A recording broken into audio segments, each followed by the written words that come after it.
নমস্কার বন্ধুরা, সৃষ্টার রান্নাঘরে আপনাদের সকলকে স্বাগত। আজ আমি বানাবো খুব সিম্পল একটা চকলেট কেকের রেসিপি, যেটা ডিম ছাড়া ও ওভেন ব্যবহার না করেই খুব সহজেই আপনারা গ্যাসে বানিয়ে নিতে পারবেন। তো চলুন দেখে নেওয়া যাক রেসিপিটি। প্রথমে আমি হাফ কাপ জল ঝরানো টক দই নিয়েছি।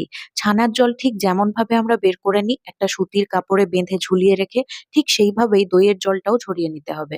তারপর হাফ কাপ চিনি আর হাফ কাপ মতো মেল্টেড বাটার আর ১ চা চামচ ভ্যানিলা এসেন্স দিয়ে সবকিছুকে ভালো করে মিশিয়ে নিতে হবে। মোটামুটি ২০-৩০ সেকেন্ড এটাকে বিট করার পর দেখবেন এটা একদম ক্রিমি আর ফ্লাফি হয়ে গেছে। এবার এর উপর একটা ছাঁকনি বসিয়ে নিয়ে তাতে ১ কাপ ময়দা, হাফ কাপ থেকে একটু কম বা ৪ টেবিল চামচ মতো কোকো পাউডার, ১ চা চামচ বেকিং পাউডার আর হাফ চা চামচ বেকিং সোডা দিয়ে সমস্ত কিছু চেলে নেব। চেলে নেওয়ার ফলে কেকের ব্যাটারে খুব ভালো করে এয়ার ঢুকবে। আর কেক বানানোতে হাওয়া ভরাটা খুবই ইম্পোর্টেন্ট একটা কাজ। এখন ২ চামচ কফি গরম জলে গুলে নিয়ে সেটা দিয়ে ব্যাটারটা বানিয়ে নেব। কোকো পাউডারের সাথে কফির সম্পর্কটা খুবই সুন্দর। এরা দুজন একসাথে হলে চকলেট কেকে চকলেটের ফ্লেভারটা আরো এনহ্যান্স করে যায়। এখন একটা কেক মোল্ড বা এই ধরনের কোনো পাত্র নিয়ে বাটার ব্রাশ করে বাটার পেপার লাগিয়ে ব্যাটারটা ঢেলে দিতে হবে। ব্যাটারের কনসিস্টেন্সি ঠিক এইরকম হবে, বেশি পাতলা করার দরকার নেই। এবার একটা ডেচকি বা কড়াই ৫ মিনিট গরম করে নিয়ে তাতে একটা স্ট্যান্ড বসিয়ে নিয়ে কেকের পাত্রটা বসিয়ে দিন। আর ঢাকা দিয়ে ৩০ থেকে ৩৫ মিনিট ওয়েট করুন। ৩৫ মিনিট পর চেক করে নিয়ে কাঠি ক্লিন বেরোলে নামিয়ে ঠান্ডা হতে দিন। ঠান্ডা হয়ে গেলে কেকটা ডিমোল্ড করে নেব আর লেয়ারিং করে নেব। আমি এখানে ৩ টে লেয়ার করছি, আপনারা চাইলে ২ টো লেয়ারও করতে পারেন। আমি এখানে এই নাইফটা দিয়ে কেকটা কেটেছি। আপনাদের কাছে যদি নাইফটা না থাকে সেক্ষেত্রে সুতো দিয়েও কেটে নিতে পারেন। সুতোটা কেকের এক সাইডে লাগিয়ে ২ হাত দিয়ে আস্তে আস্তে টান দিলেই খুব সুন্দর কেক কাটা হয়ে যায়। কেকের ফিলিং এর জন্য ১ কাপ ডার্ক চকলেট চপ করে নিয়েছি আর হাফ কাপ হুইপ ক্রিম দিয়ে মেল্ট করে নিয়েছি।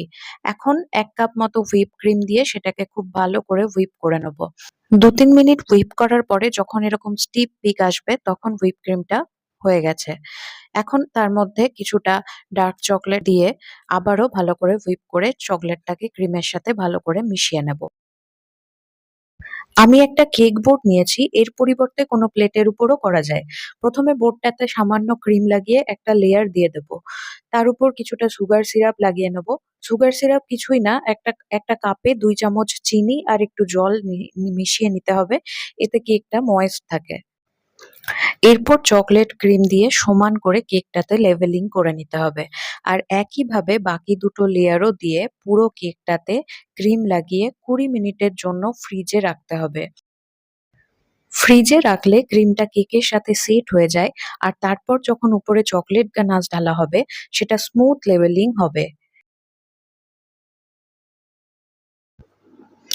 দেখুন আমি এখানে একটা প্যালেট নাইফ দিয়ে আইসিং করে নিচ্ছি। আপনারা যদি এই প্যালেট নাইফ না ব্যবহার করেন তাহলে এর বদলে যেকোনো একটা এই ধরনের সমান কোনো নাইফ নিয়ে আপনারা আইসিংটা করে নিতে পারেন। এখন আমি একটা ওই ব্রেড কাটার নাইফটা দিয়ে সাইডে একটু ডিজাইন করে নিয়েছি। যার ফলে কেকটা খুব সুন্দর দেখতে লাগবে।